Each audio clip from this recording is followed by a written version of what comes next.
This is a TLC recording. All TLC recordings are in the public domain. Frankenstein by Mary Shelley. Chapter 11. It is with considerable difficulty that I remember the original era of my being. All the events of that period appear confused and indistinct. A strange multiplicity of sensations seized me, and I saw, felt, heard, and smelt at the same time, and it was, indeed, a long time before I learned to distinguish between the operations of my various senses. By degrees, I remember, a stronger light pressed upon my nerves, so that I was obliged to shut my eyes. Darkness then came over me and troubled me, but hardly had I felt this when, by opening my eyes, as I now suppose, the light poured in upon me again. I walked and, I believe, descended, but I presently found a great alteration in my sensations. Before, dark and opaque bodies had surrounded me, impervious to my touch or sight. But I now found that I could wander on at liberty, with no obstacles which I could not either surmount or avoid. The light became more and more oppressive to me, and the heat wearying me as I walked. I sought a place where I could receive shade. This was the forest near Ingolstadt, and here I lay by the side of a brook resting from my fatigue, until I felt tormented by hunger and thirst. This roused me from my nearly dormant state, and I ate some berries which I found hanging on the trees or lying on the ground. I slaked my thirst at the brook, and then, lying down, was overcome by sleep. It was dark when I awoke. I felt cold also, and half frightened, as it were, instinctively finding myself so desolate. Before I had quitted your apartment, on a sensation of cold, I had covered myself with some clothes, but these were insufficient to secure me from the dews of night. I was a poor, helpless, miserable wretch. I knew and could distinguish nothing, but feeling pain invade me on all sides, I sat down and wept.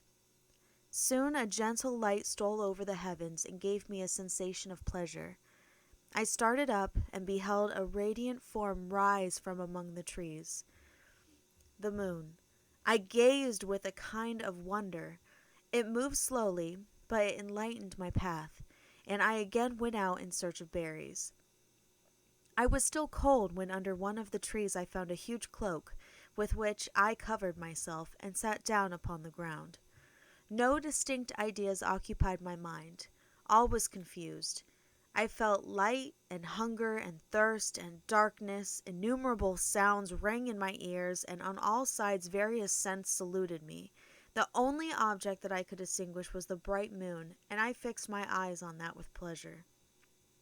Several changes of day and night passed, and the orb of night had greatly lessened, when I began to distinguish my sensations from each other. I gradually saw plainly the clear stream that supplied me with drink and the trees that shaded me with their foliage. I was delighted when I first discovered that a pleasant sound, which often saluted my ears, proceeded from the throats of the little winged animals who had often intercepted the light from my eyes. I began also to observe with greater accuracy the forms that surrounded me, and to perceive the boundaries of the radiant roof of light which canopied me. Sometimes I tried to imitate the pleasant songs of the birds, but was unable.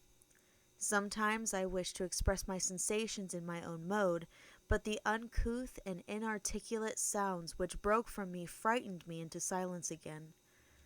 The moon had disappeared from the night, and again, with a lessened form, showed itself, while I still remained in the forest.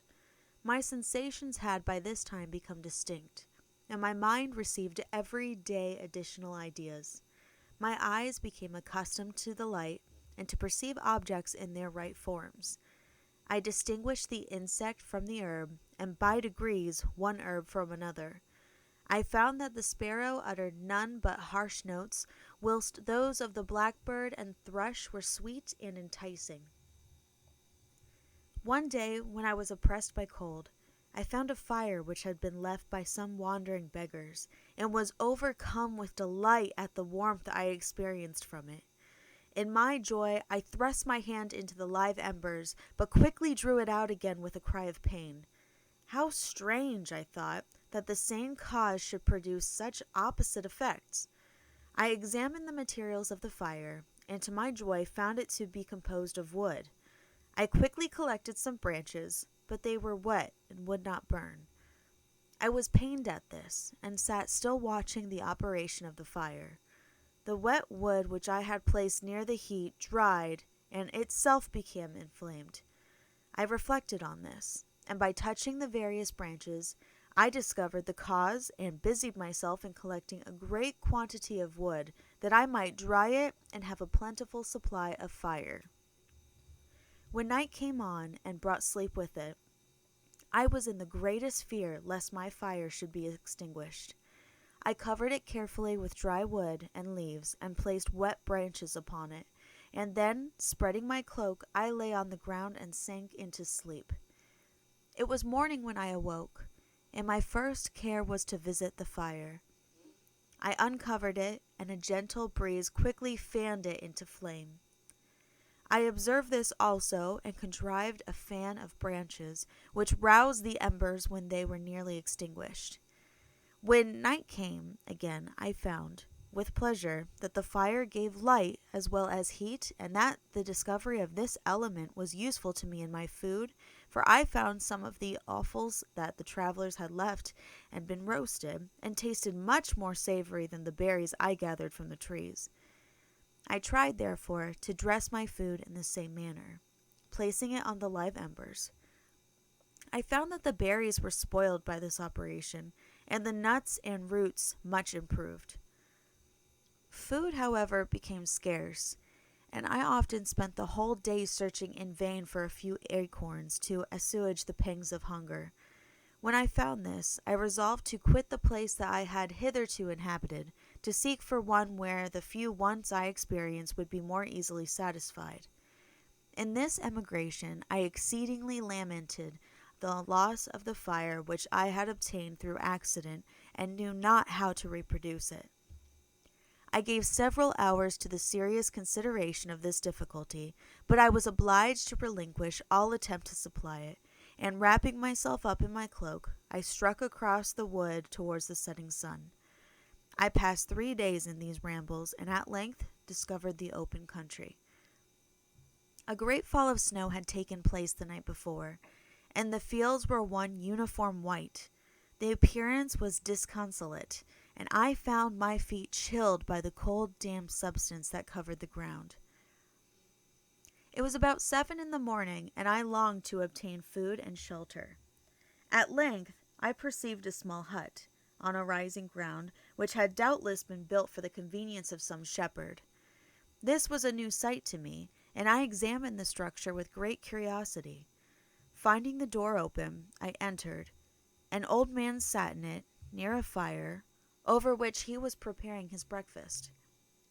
He turned on hearing a noise, and perceiving me, shrieked loudly, and quitting the hut, ran across the fields with a speed of which his debilitated form hardly appeared capable. His appearance different from any I had ever before seen, and his flight somewhat surprised me. But I was enchanted by the appearance of the hut. Here the snow and rain could not penetrate. The ground was dry, and it presented to me then as exquisite and divine a retreat as pandemonium appeared to the demons of hell after their sufferings in the lake of fire. I greedily devoured the remnants of the shepherd's breakfast, which consisted of bread, cheese, milk, and wine. The latter, however, I did not like. Then, overcome by fatigue, I lay down among some straw and fell asleep.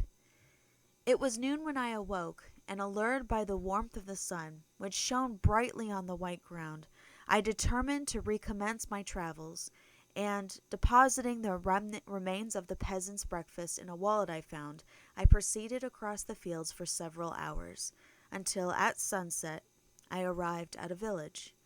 How miraculous did this appear! The huts, the neater cottages, and stately houses engaged my admiration by turns. The vegetables in the gardens, the milk and cheese that I saw placed at the windows of some of the cottages allured my appetite. One of the best of these I entered, but I had hardly placed my foot within the door before the children shrieked, and one of the women fainted. The whole village was roused. Some fled, some attacked me, until, grievously bruised by stones and many other kinds of missile weapons, I escaped to the open country and fearfully took refuge in a low hovel, quite bare and making a wretched appearance after the palaces I had beheld in the village. This hovel, however, joined a cottage of a neat and pleasant appearance, but after my late dearly bought experience, I dared not enter it. My place of refuge was constructed of wood, but so low that I could with difficulty sit upright in it. No wood, however, was placed on the earth, which formed the floor, but it was dry, and although the wind entered it by innumerable chinks, I found it an agreeable asylum from the snow and rain. Here, then, I retreated and lay down, happy to have found a shelter, however miserable, from the inclemency of the season, and still more from the barbarity of man. As soon as morning dawned, I crept from my kennel, that I might view the adjacent cottage and discover if I could remain in the habitation I had found. It was situated against the back of the cottage, and surrounded on the sides, which were exposed by a pigsty and a clear pool of water. One part was open, and by that I had crept in. But now I covered every crevice by which I might be perceived with stones and wood, yet in such a manner that I might move them on occasion to pass out. All the light I enjoyed came through the sty, and that was sufficient for me. Having thus arranged my dwelling, and carpeted it with clean straw, I retired, for I saw the figure of a man at a distance, and I remembered too well my treatment the night before to trust myself in his power. I had first, however, provided for my sustenance for that day by a loaf of coarse bread, which I purloined, and a cup with which I could drink more conveniently than from my hand of the pure water which flowed by my retreat. The floor was a little raised, so that I was kept perfectly dry, and by its vicinity to the chimney of the cottage it was tolerably warm. Being thus provided, I resolved to reside in this hovel until something should occur which might alter my determination. It was indeed a paradise compared to the bleak forest, my former residence, the rain-dropping branches and dank earth.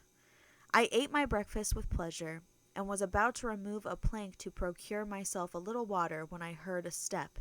In looking through a small chink, I beheld a young creature, with a pail on her head, passing before my hovel. The girl was young and of gentle demeanor, unlike what I have since found cottagers and farmhouse servants to be. Yet she was meanly dressed, a coarse blue petticoat and linen jacket being her only garb. Her fair hair was plaited, but not adorned. She looked patient, yet sad. I lost sight of her, and in about a quarter of an hour she returned bearing the pail, which was now partly filled with milk. As she walked along, seemingly incommoded by the burden, a young man met her, whose countenance expressed a deeper despondence. Uttering a few sounds with an air of melancholy, he took the pail from her head and bore it to the cottage himself.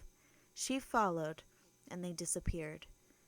Presently I saw the young man again with some tools in his hand, cross the fields behind the cottage, and the girl was also busied, sometimes in the house and sometimes in the yard. On examining my dwelling, I found that one of the windows of the cottage had formerly occupied a part of it, but the panes had been filled up with wood. In one of these was a small and almost imperceptible chink through which the eye could just penetrate. Through this crevice a small room was visible, whitewashed and clean, but very bare of furniture. In one corner near a small fire sat an old man, leaning his head on his hands in an disconsolate attitude. The young girl was occupied in arranging the cottage, but presently she took something out of a drawer, which employed her hands, and she sat down beside the old man, who, taking up an instrument, began to play and to produce sounds sweeter than the voice of the thrush or the nightingale. It was a lovely sight, even to me, poor wretch who had never beheld aught beautiful before. The silver hair and benevolent countenance of the aged cottager won my reverence, while the gentle manners of the girl enticed my love. He played a sweet, mournful air, which I perceived drew tears from the eyes of his amiable companion, of which the old man took no notice until she sobbed audibly. He then pronounced a few sounds, and the fair creature, leaving her work, knelt at his feet. He raised her and smiled with such kindness and affection that I felt sensations of a peculiar and overpowering nature. They were a mixture of pain and pleasure, such as I had never before experienced, either from hunger or cold, warmth or food, and I withdrew from the window, unable to bear these emotions. Soon after this, the young man returned, bearing on his shoulders a load of wood. The girl met him at the door, helped to relieve him of his burden, and taking some of the fuel into the cottage, placed it on the fire. Then she and the youth went apart to the nook of a cottage, and he showed her a large loaf and a piece of cheese. She seemed pleased and went into the garden for some roots and plants, which she placed in water and then upon the fire. She afterwards continued her work, whilst the young man went into the garden and appeared busily employed in digging and pulling up roots. After he had been employed thus about an hour, the young woman joined him, and they entered the cottage together. The old man had, in the meantime, been pensive, but on the appearance of his companions he assumed a more cheerful air, and they sat down to eat. The meal was quickly dispatched. The young woman was again occupied in arranging the cottage. The old man walked before the cottage in the sun for a few minutes, leaning on the arm of the youth. Nothing could exceed in beauty the contrast between these two excellent creatures. One was old, with silver hairs, and a countenance beaming with benevolence and love. The younger was slight and graceful in his figure, and his features were molded with the finest symmetry. Yet his eyes and attitude expressed the utmost sadness and despondency. The old man returned to the cottage, and the youth, with tools different from those he had used in the morning, directed his steps across the fields. Night quickly shut in, but to my extreme wonder I found that the cottagers had a means of prolonging light by the use of tapers, and was delighted to find that the setting of the sun did not put an end to the pleasure I experienced in watching my human neighbors. In the evening, the young girl and her companion were employed in various occupations which I did not understand, and the old man again took up the instrument which produced the divine sounds that had enchanted me in the morning. So soon as he had finished, the youth began, not to play, but to utter sounds that were monotonous, and neither resembling the harmony of the old man's instrument, nor the songs of the birds. I since found that he read aloud, but at that time I knew nothing of the science of words or letters. The family, after having been thus occupied for a short time, extinguished their lights, and retired, as I conjectured, to rest. End of Chapter 11. Please click the link below to continue on to Chapter 12. This has been a TLC recording. Thank you for listening, and please be sure to subscribe.